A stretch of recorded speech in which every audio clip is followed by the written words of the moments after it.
Setelah satu persatu komponen tim kepelatihan telah komplit dan dirasa cukup, PSSI kemudian akan mengebut proses naturalisasi dan pembenahan skuad bersama dengan pelatih anyar Patrick Kluivert. Hingga hari ini, tim kepelatihan dan juga federasi masih berusaha mengupayakan penambahan pemain keturunan untuk bergabung dengan skuad Garuda sebagai persiapan kualifikasi Piala Dunia 2026. Satu persatu pemain telah berhasil dinaturalisasi oleh PSSI seperti contohnya Ula Romeni yang sudah clear berkas naturalisasinya di DPR. Setelah proses panjang yang tidak kunjung terlihat titik terangnya, Ula akhirnya sebentar lagi akan resmi menjadi warga negara Indonesia. Berkas naturalisasi Ula sudah disetujui oleh DPR dan tinggal melakukan sumpah WNI. Setelah Ula Romeni, PSSI masih terus tancap gas dengan membereskan berkas dari Jairo Riedewald. Federasi bersama tim kepelatihan bergerak cepat menggarap berkas beberapa pemain supaya bisa dimainkan pada bulan Maret nanti. Selain ada nama Jairo, kabar lainnya juga mencuat bahwa Timnas Indonesia akan segera melakukan naturalisasi untuk pemain yang berposisi sebagai striker. Pemain yang dimaksud adalah Mauro Zylstra. Namun demikian, pemain keturunan milik klub kasta kedua Belanda FC Volendam ini mengaku tidak berani menerka-nerka kapan naturalisasinya diproses PSSI dan pemerintah Indonesia. Rumor Mauro Zylstra bakal dinaturalisasi PSSI sejatinya muncul lebih dulu dibanding rencana federasi merekrut Ula Romeni. Penyerang 20 tahun keturunan Bandung, Jawa Barat itu bahkan mengungkapkannya sendiri bahwa PSSI menghubunginya perihal naturalisasi. Namun belakangan, wacana naturalisasi penyerang kelahiran Zaandam, Belanda ini bak menguap begitu saja. Di sisi lain, Ula Romeni justru mendapat akselerasi naturalisasi.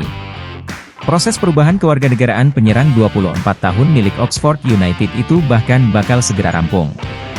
Mauro Zylstra lahir di Belanda pada 9 November 2004. Postur pemain berusia 19 tahun itu lumayan tinggi yakni 1,88 meter yang terbilang ideal buat menjadi ujung tombak Timnas Indonesia. Selain nama Mauro Zylstra, ada nama Miliano Jonathan yang sebelumnya santer terdengar akan menjadi bagian dari Timnas Indonesia.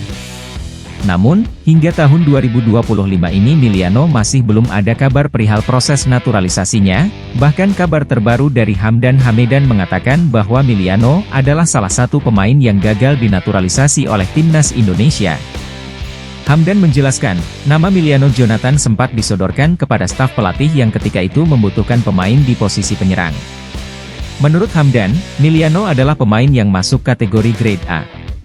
Pasalnya, ketika usianya masih sangat muda, Miliano sudah pernah mengukir penampilan di Eredivisie alias kasta tertinggi Liga Belanda saat masih memperkuat Vitesse. Setelah dipantau tim analis Timnas Indonesia, Hamdan memperoleh kabar jika Shin Tae-yong tertarik untuk melihat kualitas Miliano Jonathans. Namun, tak dijelaskan secara pasti mengapa proses naturalisasinya batal.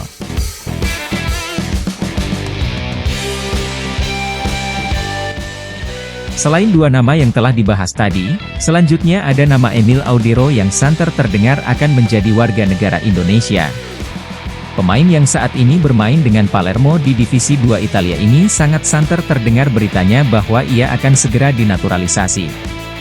Kabar dirinya akan dinaturalisasi mungkin bisa dilihat pada postingan di media sosial klubnya saat ini Palermo. Pada foto yang diunggah oleh klub, caption yang ditulis mengatakan bahwa Emil adalah seorang warga Indonesia. Tentu hal tersebut membuat orang banyak menerka bahwa Emil sebentar lagi akan segera dinaturalisasi dan akan bersaing dengan Marten Paes di Timnas Indonesia.